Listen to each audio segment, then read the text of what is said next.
need to record this.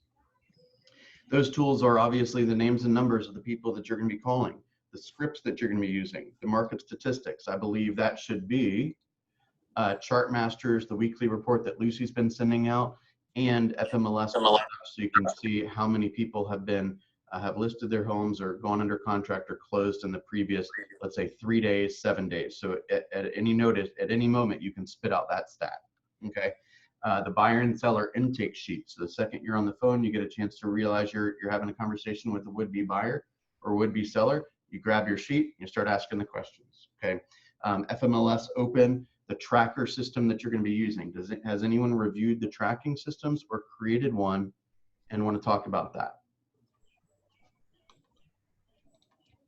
Okay, so the things we want to track tomorrow, we'll review this tomorrow again, but the things we want to track are dials, contacts, okay, appointments set, and database ads.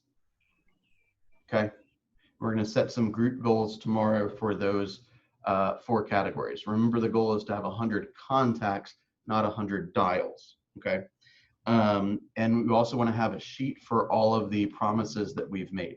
So if we say, hey, we're going to send comps to this person or send a lender contact information to some other person, we want to make sure we record all those things and we don't let anything slip through the cracks, because the second we let something slip through the cracks, it's going to cost us thousands and thousands and thousands of dollars. Okay, and somebody else is going to get that piece of business. Any questions on Bold 100? Okay. Did anyone attend the tech orientation yesterday? I did. Tell us a little bit about what you learned, please. Lucy just went over command and opportunities and DocuSign. She had to stop early because we had Cynthia's presentation at 11, so we finished about 10:45. Okay. Do you feel more comfortable with the tools? Is that something that did you take some information from that? Yeah, I basically participated to make sure that I wasn't missing anything, because, you know, when you first start, you don't really know what you don't know. Right. So when I did my first tech orientation, you know, I took that information, but now that I'm more familiar with what I really need to know, I wanted to sit in on that to make sure I'm not missing anything. So I found it helpful as a review, and I just had a question to her about entering referrals in opportunities, because I haven't been able to figure that out, and she is looking into that for me. Beautiful, beautiful. Anyone else want to share anything that they learned either from Cynthia's presentation yesterday or from the tech orientation or from Spring Masterminds if you're involved in that? Nope, nope. Going once, going twice. Okay. We went ahead and booked our guest for Friday. So our guest is going to be 12 o'clock to 1 o'clock on Friday, and it's going to be Roseanne Blatcher. Roseanne has been at our office for maybe 4 or 5 years. She's formerly an assistant team leader. She also ran the Georgia expansion network for 5 Doors. 5 Doors Network, which at the time was the largest expansion team in the country. And she now runs Georgia Homes Group, and there's about, I think, 4 or 5, maybe 5 or 6 agents in that team. In the main homes group, she has kind of in a dual business with another one of our agents, Stacy Schuler Cannon, who lives in Maine, and they both basically run those 2 expansion networks. She's going to be talking about her team's daily rhythm. She's going to be talking about accountability, and she also, we worked pretty closely together a number of years ago when she was tasked with a lot of recruiting. So she's going to talk about her experience with attracting people to Keller Williams and profit share. So highly recommend that you make that a part of your day on Friday from 12 to 1. And the following week, I'm working on, I heard you loud and clear that you'd like an inspector to come in. I'm working on that. Hopefully I'll have some good news to announce in the next couple of days. Okay. Any thoughts or questions? All right, share some good news with me. Lots of housekeeping today. Share some good news with me. Looks like we had a pretty good week of appointments. So congratulations, guys, and a handful of contracts written. According to the ones that have reported, we are 8 listing appointments, 4 listings taken already. Wow. 13 contracts written, 3 pendings. You guys are increasing a little bit in some of your contacts. We're creating more contacts per hour, which is awesome. And we're practicing more than we ever have. So congratulations on that too. That's a big part of this business. Does anyone have any questions about, well, let's just open it wide up. What's on your mind? Everyone's very quiet today. Does anyone have any jokes or, you know? I do have a question. No joke. Can you clarify circle prospecting exactly? Like once I give you the address, what you're going to come back with for me? Yeah. I'm a little unclear on that. Perfect. Thank you for asking that. Circle prospecting is essentially the name of a form, basically a name of cold calling. It's just another word for it, but it's kind of purposeful cold calling. So what you're doing is you would say, let's say you're gonna give me the address of a listing that you currently have, okay? So I'm gonna send you a list of about, I think they cap it at about 1,500. Is that right, Kim? 1,500. Okay, so my assistant will go into Cole because she has the login and all that. So she will send me a list of about 1,500 neighbors. So these are the people that live closest to that particular address. Okay, I think the best tools for this product, or the best essentially excuses to call, reasons to call, would be a just listed, right? You call the neighbors to let them know you have a new listing. Call the neighbors to let them know that something happened with the listing, maybe a price reduction, or the home went under contract, or you just, installed, a privacy fence or whatever it is, or that the home just sold, because when the home sells, of course, it's going to impact the value of the neighbors, right? Now, it is very possible that you could have a $300,000 house and the neighborhood next door is a $600,000 neighborhood. I don't care. That's fine. Just call them anyway. Okay. The other thing to do would be invite them to an event. So maybe there is an open house coming up. On the Spring Masterminds, I thought this was so cool. I don't know if I would have had the guts to do it, to be honest, but I thought this was so cool. There's one top producer, I think she's out of Florida, organized a coronavirus test for her database. So she connected with a lab. Donna, did you hear this? She connected with a lab, and they all went to the parking lot and, single file, 6 feet apart, the whole deal. And all the people in her database that were interested in getting tested could come and get tested for free. Now, is that given back or what? Right? It's handling the market of the moment. So how are you being unique? I heard a quote this morning that says, normal people cannot expect abnormal results, right? If you want abnormal results, you got to do something abnormal, okay? Or if you want, another way to put it, if you want unusual results, rare results, you got to do something unusual or rare, okay? I lost my train of thought. Oh, circle prospecting. So we're going to call these people, and there's a number of scripts that you could use, which is essentially trying to get into a relationship with these people and as quickly as possible find out if they know somebody or they are somebody who is interested in buying, interested in investing, or interested in selling, and do they have a relationship with a real estate agent, right? Do they have a loyalty agreement, if you will, right? Are they married to a realtor? Are they cousins with a realtor? Do they have a realtor in their back pocket? If the answer to that is no, they need you. And that's an opportunity for you to add them to your database and all of that. So the short and sweet is I will send you a list of about 1,500 neighbors. It's not going to be perfect, right? There's going to be some incomplete information. Some of the numbers may be wrong. This is the best source of information they got right now, okay? And you're going to call them and follow the scripts. And at the end of it all, you're going to add some people to your database, and almost certainly you're going to find some what we call nurtures. Nurtures are people that fit the following criteria, okay? You have their name, you have their email address. By the way, they used to give email addresses, but they were so bad that they quit doing it. Okay. So one of the main things you're going to want to extract from the people on this list is their email address. A good way to ask for their email address is not, can I send you my newsletter every month? It's, I got a great app. And here's the deal with the app.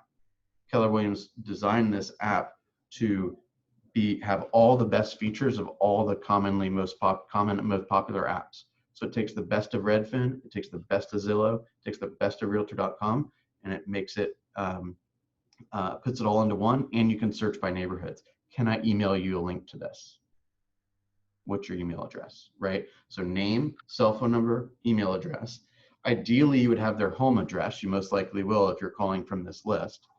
And you want to know that they are a potential buyer or potential seller at some point, and that they do not have a relationship with a real estate agent. By the way, you do not ask the question, do you have a relationship with a real estate agent? Because then they'll just say no, because you cold called them and they want to get off the phone. So you say, who is the real estate agent that you work with or that you call when you have a question about the market? Or when you have a question, when you need a referral for a home-related vendor, right? And they're either going to spit out a name super fast, which is going to happen a very small percentage of the time, or they're going to stumble over somebody's name, or they're going to be caught off guard with the way you ask that question, and they're going to say they don't have one. Make sense? It's what's called a pattern interrupt, okay? It is not the question they're expecting. It's actually the opposite of the question they're expecting. And then all of a sudden, they kind of lose their facade, and they answer the way you need them to answer to keep the conversation going, okay? Any questions on that? I have a question. Yeah. During my script practice with Kim this morning, she kind of caught me off guard when we were doing a cold call script, and she asked me where I got her number from, and I did not know how to respond. Okay, give me a tiny bit more context, and then I'll give you a good response for that. Well, I think this was one where we were calling renters Okay. to see if we could get them interested in home ownership, like meeting with them to talk about buying a home, asking them about, you know, whether or not they were thinking of buying, and if not, why, whether it was down payment or price that was kind of deterring them from pursuing home ownership. And when I first started the call, when I introduced myself, she was like, how did you get my number? And I wasn't sure how to respond. Gotcha. So I would just say, I work with a lot of sellers locally. This is just the first one that popped into my head. I work with a lot of sellers locally, and as part of my commitment to help my sellers sell their homes, I reach out to potential buyers. So I just wanted to see if you might be interested in being one of those buyers, right? Another response might be, you know, we have historic low interest rates right now, right? And I see, I mean, how much are they spending in rent? Like $2 grand? There's just about no reason why they shouldn't be buying a home. Right. We understood that, but Bill, where did you get my telephone number from? Oh, because Am I on a list somewhere? Yeah, You exactly. calling me? Where'd you get my number? I got it on a list somewhere. I take my business really seriously. I purchase lists to make sure that I can have as much of an impact on as many people as possible. So back to my question. You need to speak with a lender, right? I want to tell you something. Did you know that the average net worth of a renter is $5,200 and the average net worth of a homeowner is $243,000? Would you, I feel so passionate about that, and I would just love an opportunity to do a 3-way email introduction or text introduction to a lender, no fee, no obligation. I just want you to understand the lending process. And if that's on your radar this year, next year, 10 years from now, I just want you to have some questions answered. Is that fair enough? Sure. Okay. Don't fight them over the phone. The fact I got their number because I take my work seriously, and I want to have a big impact on a lot of people. If I was afraid to call people, then it would lower the number of people I could have an impact on. Mm-hmm. Right? I Shauna has a great idea too. She just posted it. Tell them the brokerage has a platform called Cole Realty, so that we can reach out to our neighbors and do our job at the highest ability. That's such a nicer way to put it than I put it. Okay. I've called Cole Realty a lot because I've used that for circle prospecting with the Mike Price team. Yeah. Once you tell them that, they really are okay, and they're like, oh wow. And I'm like, so I'm not trying to do anything. I really am trying to do my best to sell in your neighborhood. So, and then ask them about their neighborhood and change it back to them, because when they start talking about themselves, they really forget the question they asked you. Yeah, and then they don't care. They really don't. As part of those scripts, it says, how long have you, what brought you to the neighborhood? How long have you lived there? I'm going to be speaking to a lot. I work with buyers and sellers nearby all the time. So if I have an opportunity to share some things that the neighbors love about the neighborhood, in your opinion, what should I share? What do you love the most? Right. And then they, like you said, they get back to talking by themselves, and they forget that they were kind of abrasive at the beginning. And okay, that sounds good. Thank you. If you give them that response and they're like, I hate cold callers, that's fine. Click, move on with life, right? Literally, you could click off that phone, and then you both could go to the grocery store, and you could be in line with each other, next to each other, 10 minutes later, and have a pleasant conversation, and totally not know that she just yelled at you or he just yelled at you. They don't know who you are. They're not mad at you because you're a bad person. You just caught them off guard, and they're not all that pleasant. It's not a big deal. Okay, but if you have something to share, it goes back to that example from Bolt. If Andrew's walking down the street and he drops his wallet and I happen to see it, I got something of value to him. I want to run up to him and tell him, hey man, you forgot your wallet. You lost your wallet, right? Like I said, if Andrew happens to be on the phone, I don't really care. I'm going to interrupt this phone call because it's that valuable, right? I appreciate you, Shauna, mentioning that. Just be honest with them. Hey, our brokerage provides a platform called Cole Realty, and we're reaching out to some local neighbors to see how we can help, right? There's a lot of info, and you can go back to that checking in script, right? There's a lot of information out there. There's a lot of misinformation out there. I just wanted to make myself available. Do you have any questions right now? Right? Can I provide you with any information? That also helps. What Shauna just gave us, that helps with that whole what is that do not call list? Because yeah, I mean that kind of probably ease some of that tension. Like I'm on a do not call list if you maybe say that. Because right. And so if you go on. No, I was saying. Okay. I'm gonna let you finish. Kim, you're up. You're up. She muted herself. All right, Shauna, you're up.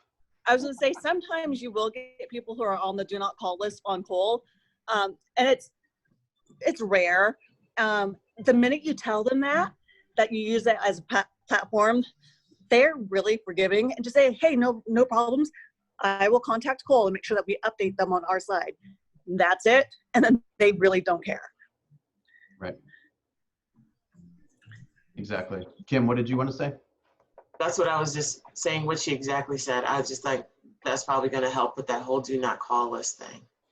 And it like mentally gives you, if you practice saying that 100 times and it comes out naturally, then it's just one less hurdle that you have in your psyche that is potentially preventing you from making calls or making enough calls. Make sense? Cool. So with that said, if that sounds like a type of prospecting that you would like to do tomorrow or on a regular basis, all you got to do is send me the address. So send me the address. I'll send you the list right back.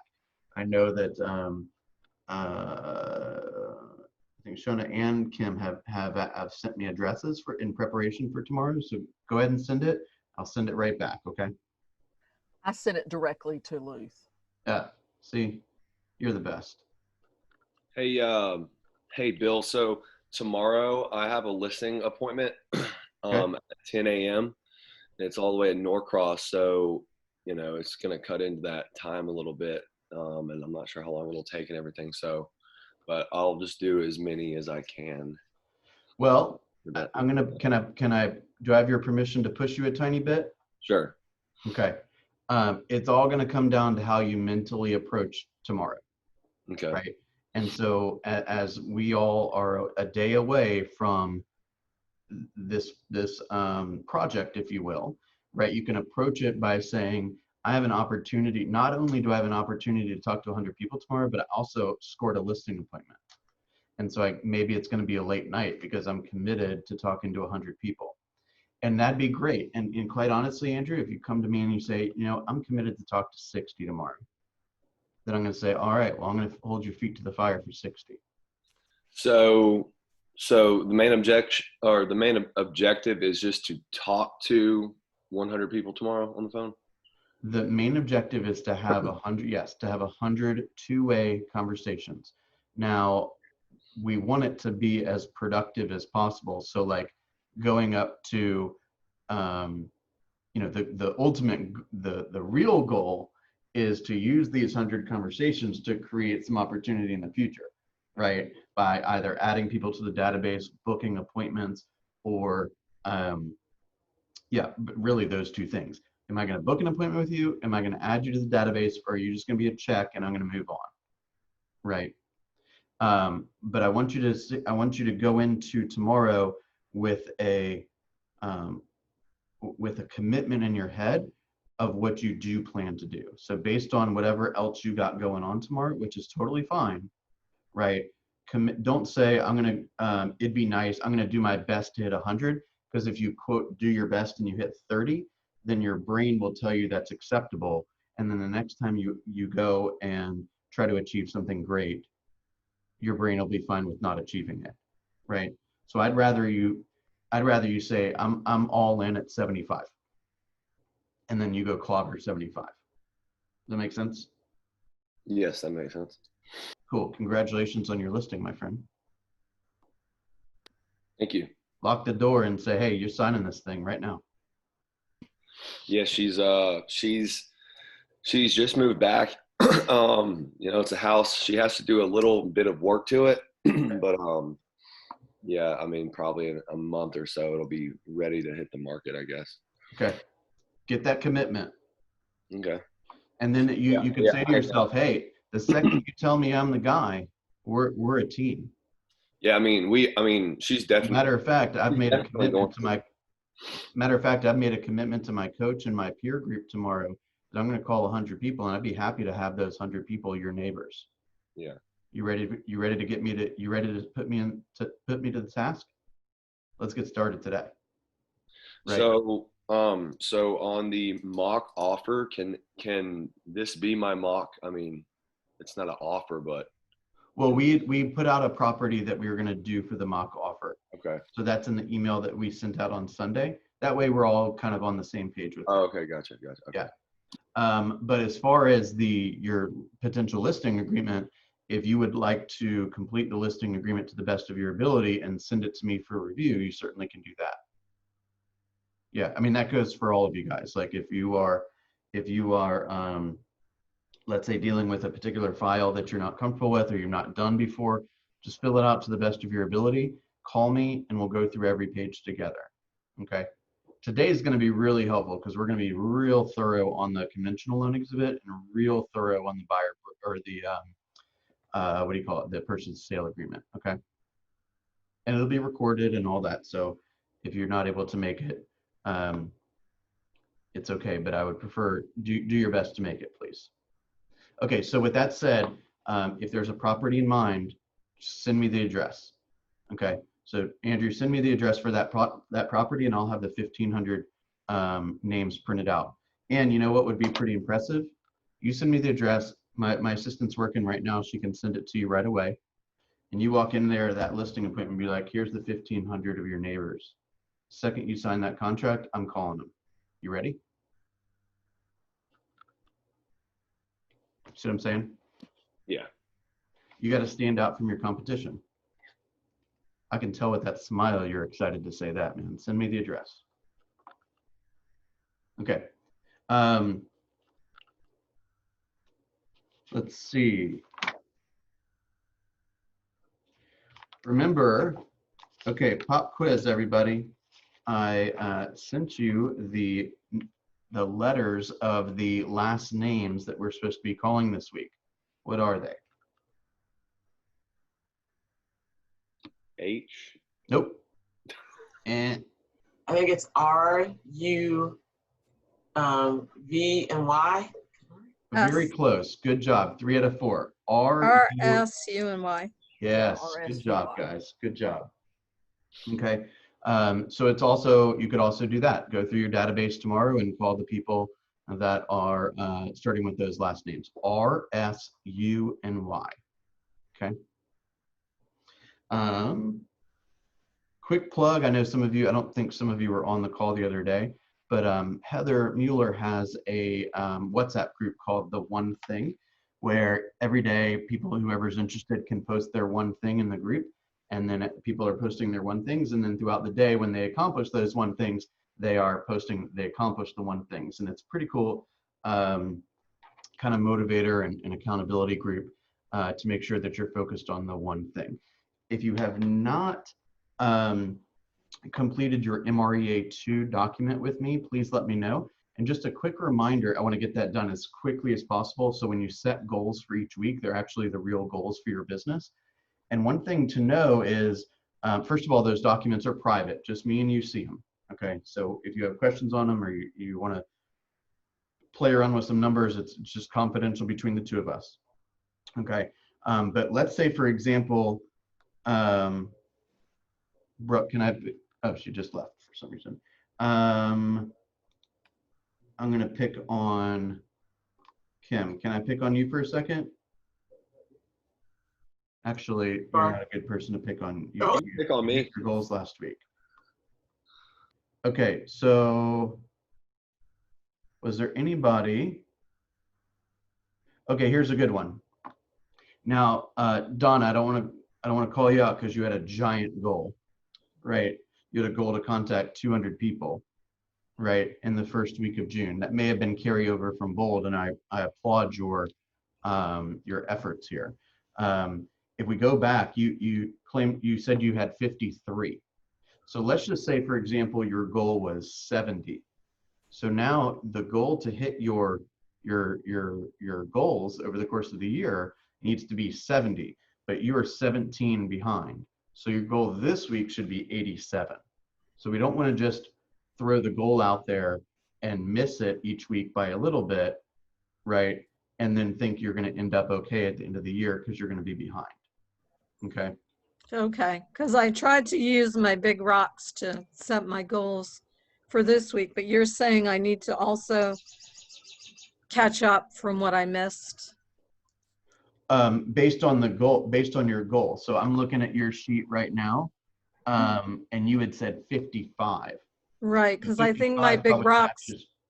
said 11 a day, 11 contacts a day. Okay, so the only reason, so theoretically you had said 200 for the first week in June rather than 55, which is awesome. Mm-hmm. But technically the goal is 55. So you reported 53. Mm-hmm. So next week, the goal theoretically should be at least 57. Right. I know that seems tedious, but the point is that whatever you're behind, you want to catch up on. Got it. And then you can look at your numbers over the course of the month and you'll be on track, right? So if you do 50, or if you do 11 times 4, right? Or actually, no, that's not right. It's 11 per day times 20 working days is 220. So you would add up the actuals for each of the 4 weeks, and it won't be shy of 220 if you catch up, right? And it also would say that, let's say you're going to be out of town for 2 days at the end of the week or something. You either need to prepare on the front end for that, so you can feel comfortable stepping away from your business for 2 days, or you need to be willing and time blocked to prepare to catch up when you get back. Make sense? Okay. Yes. Any questions on that? All right, you guys are doing awesome. I will see the launch group at 1 o'clock, and I will see the growth group at 4 o'clock. If you are interested in showing up for the launch group just to get a contract review, please do. And y'all keep up the good work, okay? All right, thanks. Sounds good. Thanks. Bye-bye. Bye. Oh, there's Shona.